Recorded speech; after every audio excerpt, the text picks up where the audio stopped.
Hi hello, പെട്ടെന്നൊരു beef biryani ഉണ്ടാക്കിയാലോ. ഞാനിതൊരു യൂട്യൂബ് ചാനലിൽ കണ്ടു വെച്ചിട്ടൊന്ന് ഉണ്ടാക്കി നോക്കുന്നതായിരുന്നു. അടിപൊളി ടേസ്റ്റ് ഉണ്ടായിരുന്നു. ആദ്യം ഉള്ളി ഒന്ന് മൂപ്പിച്ച് മാറ്റി വെച്ചിട്ടുണ്ട്.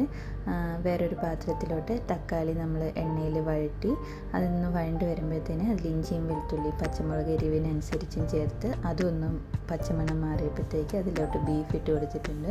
ബീഫിൻ്റെ കൂടെ നമ്മൾ മൂപ്പിച്ച് വെച്ച ഉള്ളിയും കൂടി ഇട്ട് ഉപ്പും ഇട്ട് തൈരും ഇട്ട് ഒരു 4-5 വിസിൽ വരെ വേഗം ഞാൻ വെച്ചിട്ടുണ്ടായിരുന്നു.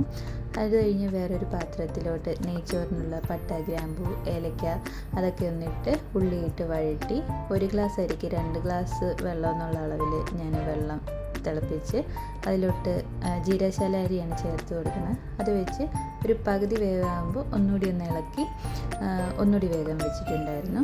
അപ്പോഴത്തേനും ബീഫ് പകുതി വേവായിട്ടുണ്ട്. അപ്പോൾ അതിലോട്ട് ഞാൻ മല്ലിയിലയും പുതിനയിലയും ഗരം മസാലയും ചേർത്ത് കൊടുത്ത് ഒന്നുകൂടി ഒന്ന് വേവിച്ചെടുക്കുന്നുണ്ട്. എന്നിട്ട് കറിയും റൈസും ലെയറായിട്ട് നിരത്തി ഡെക്കറേറ്റ് ചെയ്ത് മൂടി വെച്ച് ഒരു 10 മിനിറ്റ് ഒന്ന് അടച്ച് വയ്ക്കുക. അപ്പോഴത്തേനും നമ്മുടെ ബീഫ് ബിരിയാണി റെഡി ആയിട്ടുണ്ട്. ഇത്രയേ ഉള്ളൂ ഇന്നത്തെ വീഡിയോ. ഇഷ്ടപ്പെട്ട ലൈക്ക് ചെയ്യുക, ഷെയർ ചെയ്യുക, സബ്സ്ക്രൈബ് ചെയ്ത് സപ്പോർട്ട് ചെയ്യുക. Thank you.